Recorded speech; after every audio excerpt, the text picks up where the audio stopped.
Good afternoon, dear students. I welcome you all on my YouTube channel. So today we will discuss the guest paper of clinical biochemistry for BG 4th semester.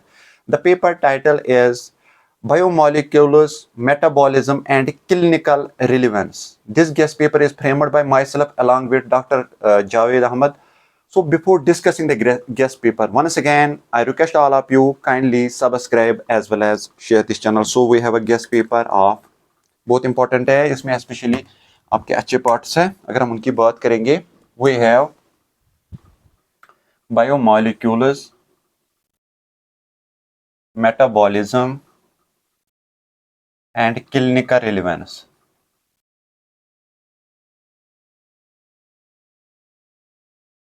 ठीक है इस paper की अगर हम बात करेंगे this is for clinical biochemistry 4th sem के लिए है क्लिनिकल बायोकेमिस्ट्री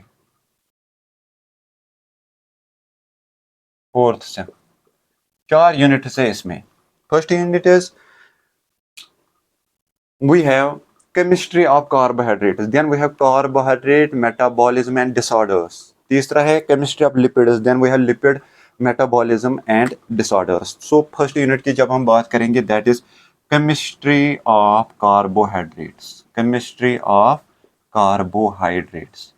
कार्बोहाइड्रेट्स की अगर हम बात करेंगे डायरेक्ट आ जाएगा शॉर्ट में आ जाएंगे आपके क्वेश्चन जैसे एपिमर्स क्या होते हैं एपिमर्स क्या होते हैं ठीक है साथ में आपका आ जाएगा reducing and non reducing sugars छोटे वाले ये क्वेश्चन है reducing and non reducing sugars non reducing sugars तो ख्याल रखना है आपको एपिमर्स ग्लूकोज पे दिखाने हैं reducing and non reducing sugars का मतलब होता है टोलविनस रिएजेंट एंड फिलिंग सोल्यूशन जो रिड्यूस करते हैं उनको बोलते हैं रिड्यूसिंग शुगर्स जो नहीं खाते पॉलीसैकेराइड्स यूजुअली नहीं खाते हैं तो उनको बोलते हैं नॉन रिड्यूसिंग शुगर्स इसके बाद आपका बहुत इंपॉर्टेंट सबसे इंपॉर्टेंट क्वेश्चन म्यूटा रोटेशन ग्लूकोज का दिखाना है specially alpha D glucose beta D glucose alpha की स्पेसिफिक रोटेशन 109 एंड बीटा की 52 तो 19 से 53 जो इसकी इक्विलिब्रियम पोजीशन है बीटा अल्फा से 119 से कम होती जा रही है 52 तक बीटा की 19 से बढ़ रही है 52 तक उसी को हम बोलते हैं म्यूटा रोटेशन ठीक है अच्छा इसके बाद महत्वपूर्ण क्वेश्चन इसमें से बन जाएगा that is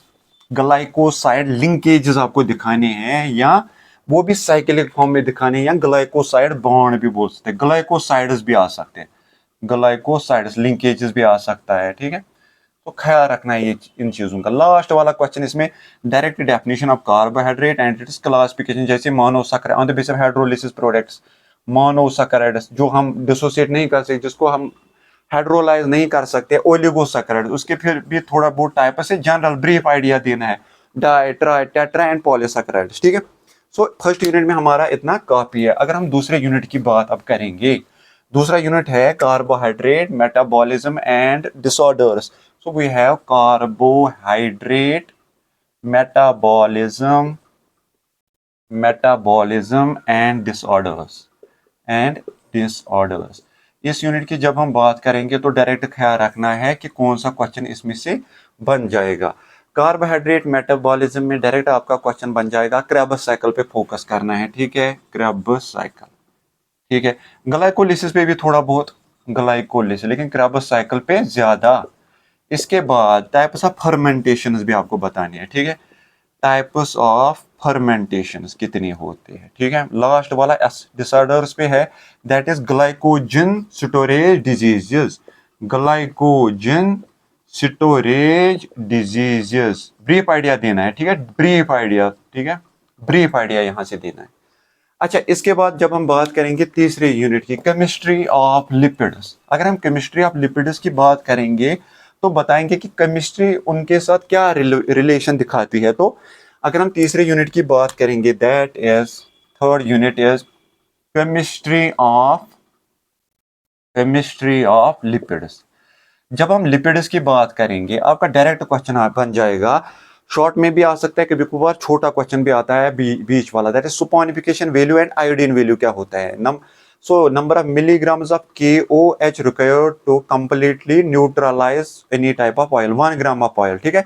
Similarly, iodine value depicts how many different types of double bonds और degree of unsaturation बताता है. So आपका एक क्वेश्चन बन जाएगा saponification and iodine value. Saponification and iodine value. Iodine value बहुत इंपॉर्टेंट है। इसके बाद महत्वपूर्ण क्वेश्चन बन जाएगा लंबा सा क्वेश्चन, ट्राइग्लिसरॉल, जिनको हम बोल सकते हैं ट्राइग्लिसराइड्स, 3 ग्लिसराइड बॉन्ड बनाता है, ठीक है। दूसरा इसी के साथ फास्फोलिपिड्स क्या होते हैं, देखो यार कभी कभार आपको क्वेश्चन आ सकता है what are simple lipids and compound lipids. Compound lipids में फास्फोलिपिड्स होते हैं, उनका एक एक्स्ट्रा सबस्टेंट होता है जो फास्फोरिक ग्रुप में होता है, नाइट्रोजनस बेस होता है, शुगर मॉलिक्यूल होता है, वो अल्कोहल होता है। सो ये दिखाना है आपको। इसमें भी फर्दर थोड़ा टाइप्स है, ग्लाइकोलिपिड्स एंड स्पिगनोलिपिड्स, तो ये करना है, अच्छे से करना है, ठीक है। इसके बाद महत्वपूर्ण क्वेश्चन सिटीरॉल। सिटीरॉल में आपको स्पेशली प्रोजेस्टेरॉन पे फोकस करना है, प्रोजेस्टेरॉन, ठीक है, वुमेन हार्मोन होता है। और लास्ट वाला इसमें saponification value, triglyceride and phospholipids and sterol, progesterone, ठीक है। इसमें इतना काफी है, आई थिंक दैट ओके। अच्छा 3 क्वेश्चन इसमें काफी है। अगर हम आ जाएंगे अब, ठीक है, इतना काफी है। चौथे यूनिट पे हम आ जाएंगे, 4th unit, that is lipid metabolism and disorders. Lipid metabolism की जब हम बात करेंगे, डायरेक्ट आ जाएगा beta oxidation of fatty acids, या लिपिड्स भी बोल सकते हैं, फैटी एसिड्स, ठीक है। बीटा ऑक्सीडेशन आपको दिखानी है, ठीक है।